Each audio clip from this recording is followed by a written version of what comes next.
Hi guys, welcome to the Master's Link. This is I'm your master, Master Brian McCann. We're located at I'm Self-Defense Academy. I sound like the honeymooners. Anyway, I'm interviewing Dr. John, one of my students. Dr. John, why don't you introduce yourself? Yeah, my name is John Marino. I'm a emergency medical doctor, and I've been with Master Brian's Academy here for about 4.5 years. Wow.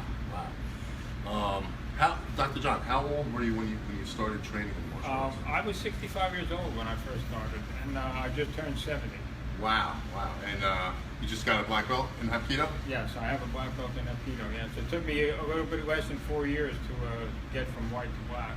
And you were really dedicated. Like, how often did you come to class? I only work part-time, so I probably was able to come to class more often than most other people. 3, 4, sometimes 5 times a week. Wow. What would you say was the biggest obstacle starting martial arts? Like coming in the first time? I think that, well, what I did is I came in and I observed the class. Okay. And I remember. My intention was, let me see what these guys are doing and what this is all about. And after I observed what was going on and saw the warm-up exercises, I said, yeah, I think that I'd be able to do that.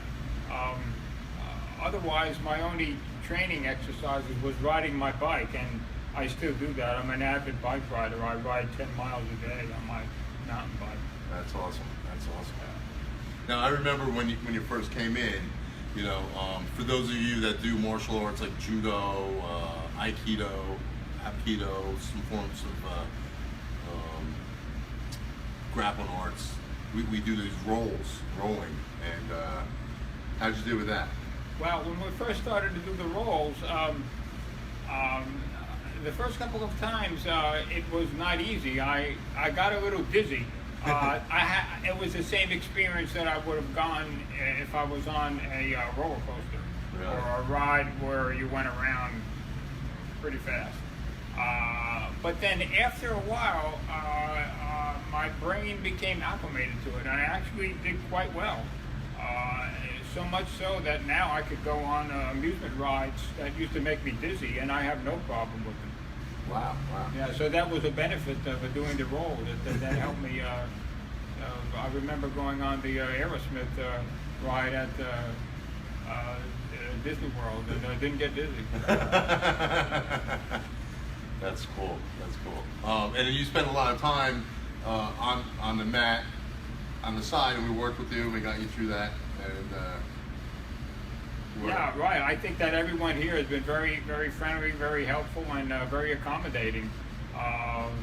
You know, every time that I came, I didn't have any obstacles as far as you know, my training is concerned. Everyone has been you know, quite helpful to me.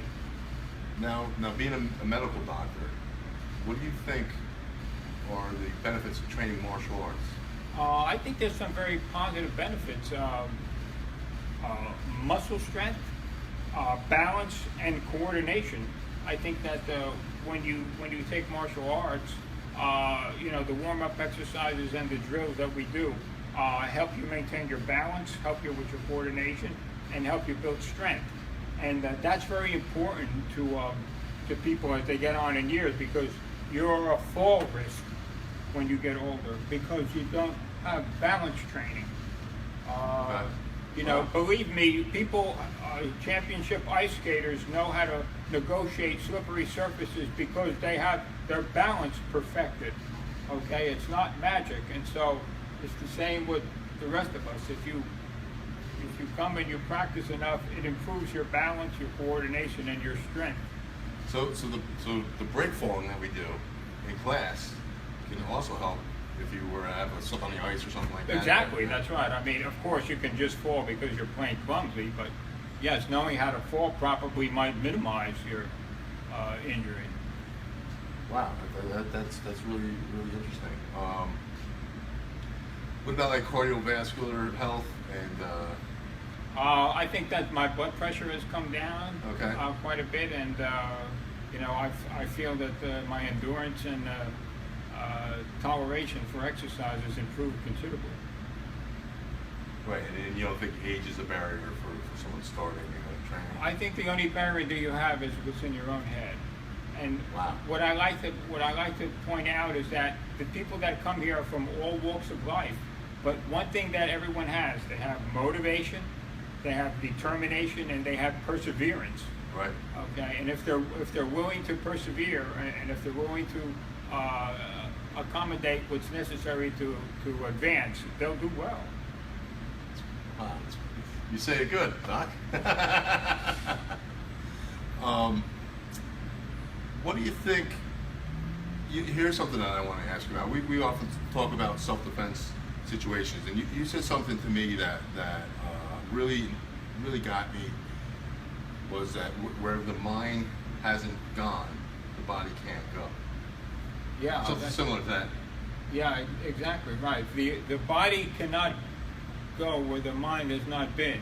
In other words, you have to have the proper mindset, in all kinds of situations that might be encountered in life. And if you're studying martial arts, you need to say to yourself, what would I do if I was outside and I was attacked? Am I going to run? Am I going to try to talk my way out? Am I going to fight? You need to iron out these things before they happen, not after they happen, because you won't have enough time. Right. So kind of have a plan ahead of time. That's right. You have to have the proper mindset, and I think that coming to class and learning how to defend yourself gives you much more self-confidence. And believe me, that my friends here, very few of them have ever gotten in any fights, because they just reflect that type of personality that says, don't bother with me because I'm not the person you want to mess with. Right. But they would not get in any fights. Very few have gotten in any fights. But they know how to defend themselves if they need to. Well, I'm really proud to have you as a student, Dr. John. I'm glad that you stuck around when you came in. Any other words of encouragement?